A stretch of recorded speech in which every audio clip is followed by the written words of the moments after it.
Okay, a little bit of a different video here today. We're going to do a little mini case study on one of my athletes, Edward.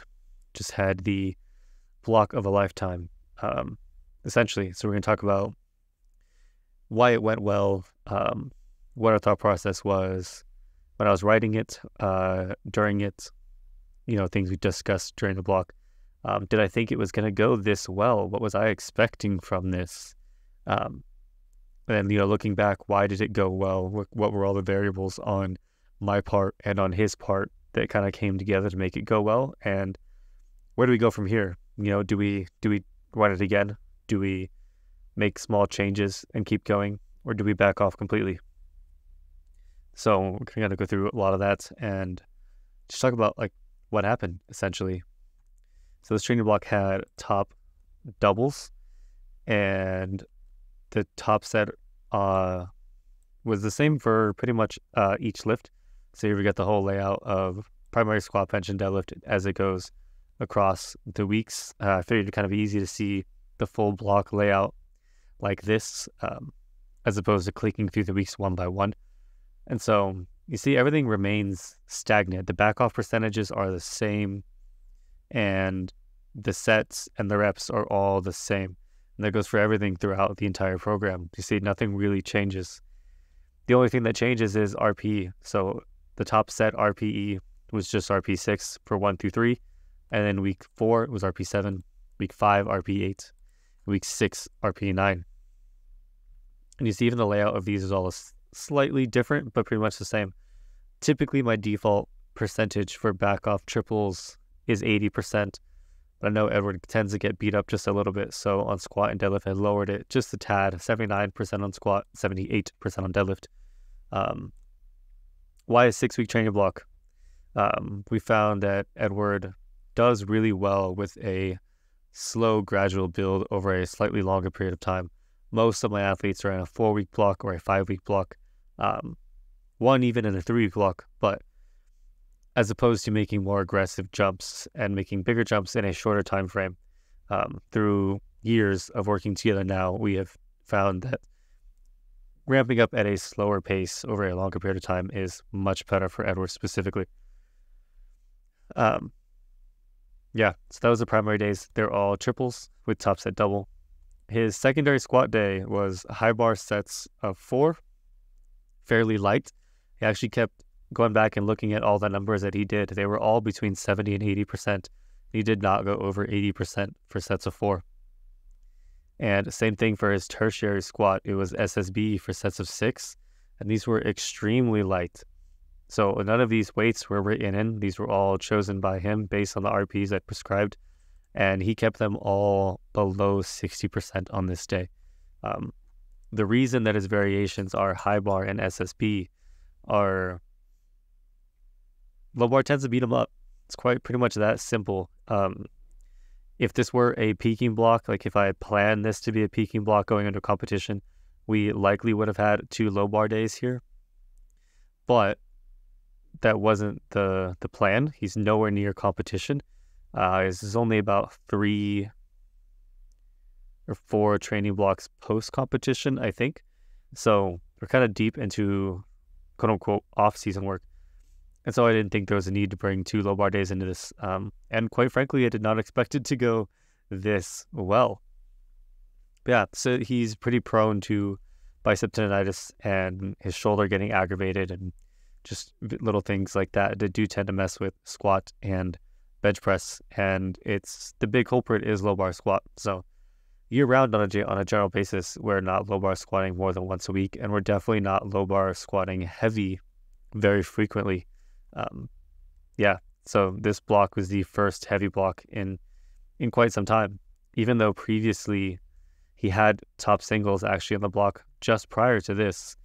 They were all capped at RP6, and it was a good block, but none of it was heavy, if that makes sense. So I think that's kind of one of the first big things to look at here is just the overall intensity for squat, especially.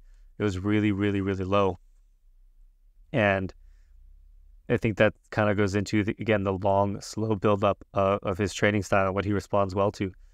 And just if you have someone who gets beat up quickly, you don't want to push him super hard, and you definitely don't want to push him super hard in a short time frame and put a hard deadline on things.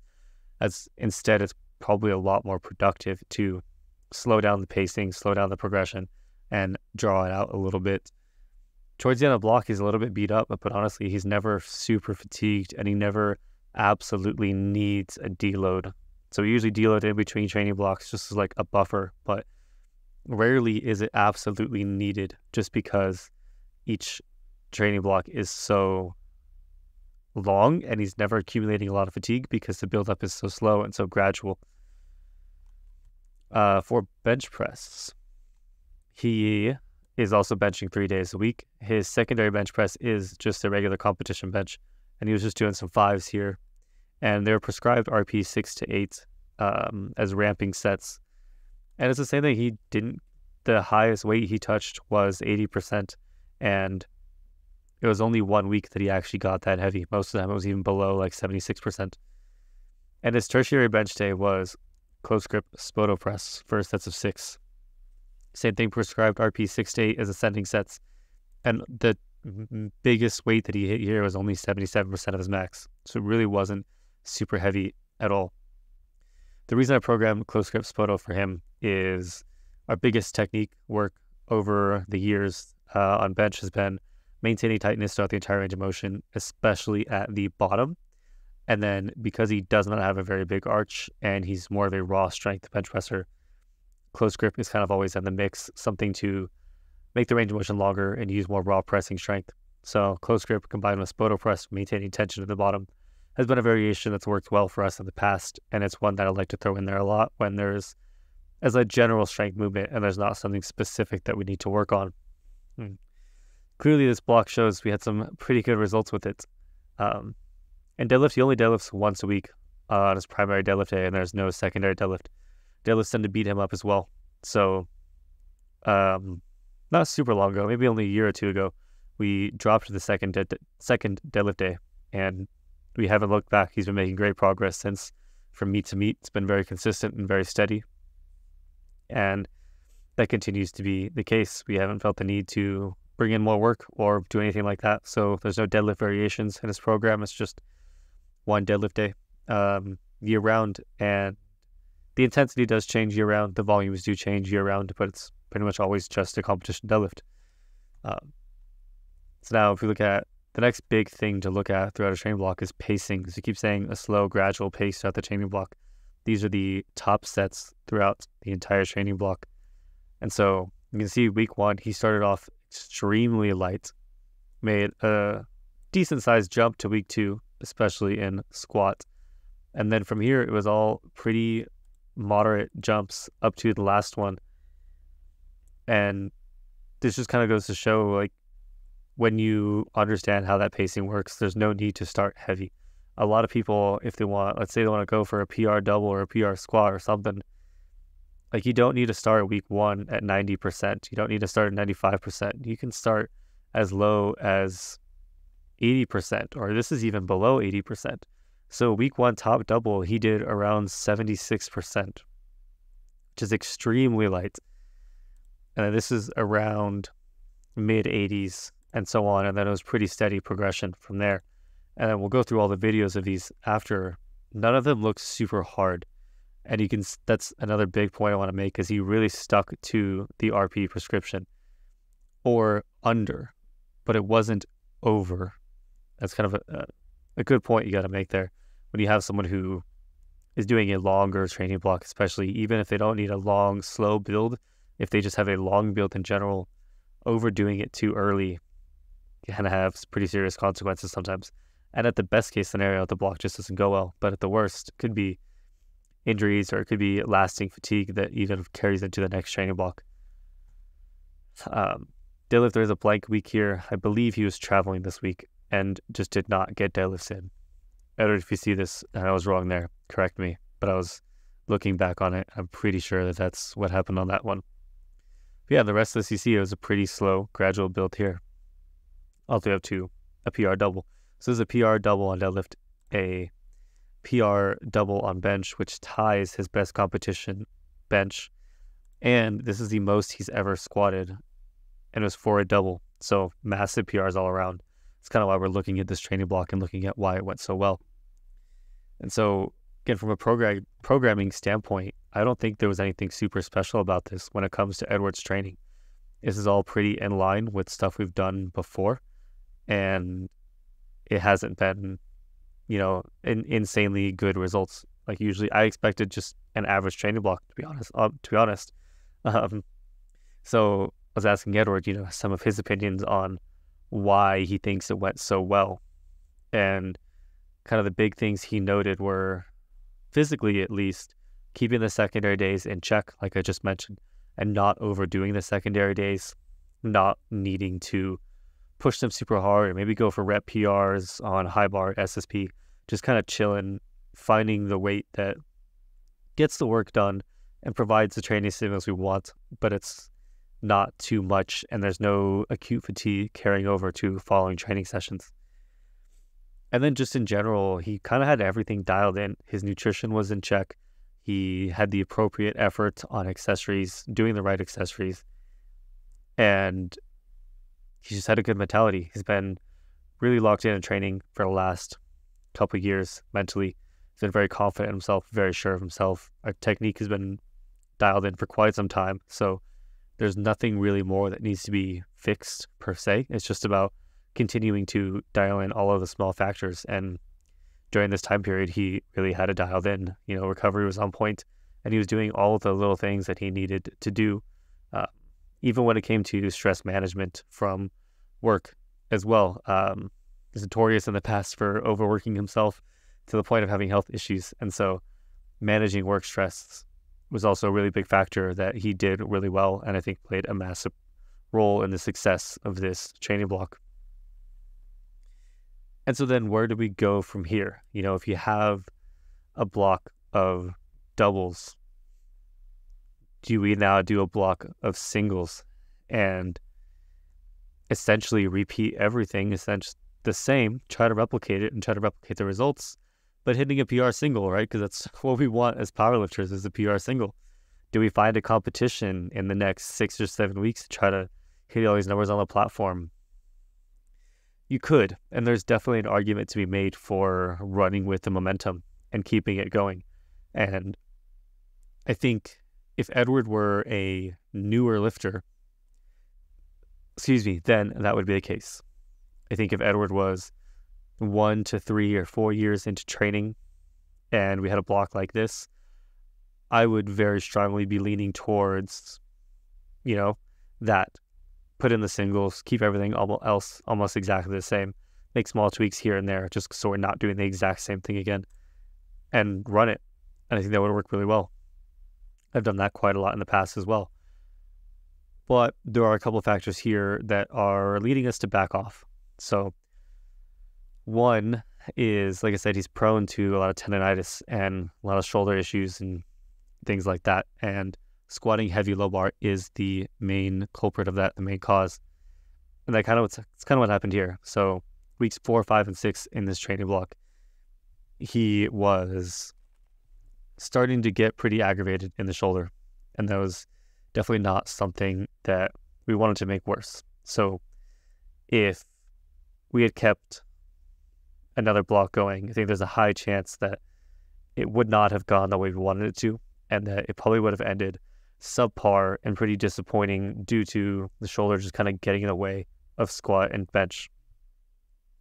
And then, looking at the athlete's training goals is a good thing too. So his biggest training goal is just health and training for a long period of time. He's already been powerlifting for 7 or 8 years, I believe, and he plans to keep that up for as long as possible. And so considering that, there's no need to rush the next PR. There's no need to rush strength. There's no need to do the most work possible in the shortest amount of time or anything like that. So considering his main goal is just to stay healthy for the long term, minimize aches and pains, and minimize, powerlifting affecting his daily life, that there's just no need to push. And then on another completely separate note, it's a lot more common for things to just naturally back off after a big block like this. So even if he was a younger lifter, even if he didn't have aches and pains, In this same scenario, it's way more common than not. I've found that trying to continue with this momentum doesn't always work out the way we want it to. And oftentimes it ends up being a little disappointing. So sometimes when you have like an absolutely amazing block and you hit massive PRs, it's probably worth it to just back off for a little bit. If you have good momentum going and things are going really well and you don't hit these massive PRs, but you just have a generally good training block, by all means, I think it's worth it to keep going and keep pushing it. But sometimes when you just have the block of a lifetime and everything explodes, it's probably in your better interest to just chill for the next 1 to 3 months, depending on like what your competition timeline and everything looks like. Here are the videos. We have videos starting week 2 for squat and bench, and then starting week 4 for deadlift. Edward does squat beltless and deadlift beltless actually as well. And you see here his technique is very consistent. It doesn't change from rep to rep. And you'll see from week to week as it gets heavier, it doesn't change either. That's a really, really big point technique-wise that is important to drive home. Bench is exactly the same. It looks the same rep to rep. It looks the same week to week. And deadlifts as well. They look the same rep to rep, and they look the same week to week. It doesn't mean that it's bad if technique breaks down. It just means that like you want to strive for things being as consistent and reliable and predictable as possible when it comes to having good training. Because powerlifting is not always about getting strong, and people definitely get that mixed up sometimes. Well, powerlifting is a strength sport, and obviously strength is a very, very, very, very, very large part of powerlifting.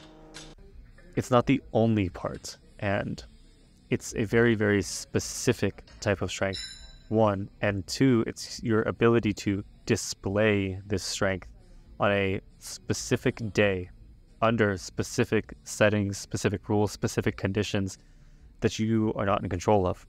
And so it changes things, right? It's not always about just being the strongest. It's not always about brute forcing your way through training. It's about making decisions in training when it comes to technique and programming that are consistent and predictable and reliable. And so that when you go to compete and you're in a new environment and you have different referees giving you different commands and different timings for like pauses on bench, for example, sometimes they're long, sometimes they're short. When you drive 6 hours or when you fly across the country and things like that, when you start doing it and you get to a national level, you want to trust that your technique is reliable and consistent and that you're not going to make any changes when there's pressure or when you're nervous or when things aren't exactly the way you're used to at your home gym, when you don't have the same barbell or the same rack or the same bench press. You want to be able to replicate these same exact movement patterns under all of these different conditions. And you see, like I said again, as the weeks go on, everything looks exactly the same. Everything looks exactly in line with the RPE that is prescribed, the RPE that he rated at himself. And actually, we can talk about RPE for a second too. There's a lot of RPE haters out there for sure, but I think a lot of people just misunderstand RPE. And I think something that's very, very important to understand about RPE from a coach perspective and from an athlete perspective is that the coach and athlete need to have a conversation to understand what each RPE specifically means. Because even though they do have definitions, and you can look up those definitions online, you can find RPE charts that define each each number on the scale. Being a coach, you kind of got to learn your athletes, and you got to learn what RPEs look like for them, and your athlete has to learn what RPEs feel like for them. And you guys going to have this understanding of what an 8 means. Do I want an 8 to mean that there's 2 reps left in the tank, like the specific definition? Do I want an 8 to mean it looks and feels like a second attempt, or some other various definition? And so it's something that's important. So like I said, Edward and I have a long experience working together. It's been 5 years at this point, maybe. It's been quite a while. So I know what he's going to do when I write RP 6 or 7 or 8, and he knows what I want from him when I write a given RP. So this is that week 6 squat at RP9, and that is an all-time PR. And honestly, it moved really well. I think that was a perfect RP9. One more rep left in the tank would have been an all-out grind. And this ties his best bench ever in competition. So I was really excited about both of those, especially because that first rep moved really well. And if that was like a second attempt in comp, I think he'd be good for 160, which is really, really big for him. And then we got deadlift coming up. And you also notice on bench, he didn't skimp that second pause. A lot of people may pause well the first one. Then it kind of turns into a touch and go on the second one.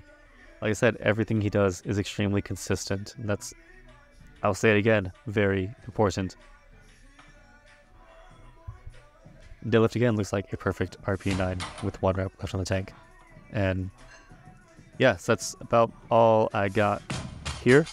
I think I'm going to start doing a lot more case studies like this. If I have a block that goes really well with an athlete, maybe a block that goes really bad with an athlete. Certain technique fixes, maybe quick videos on technique, or just someone who has a really unique schedule.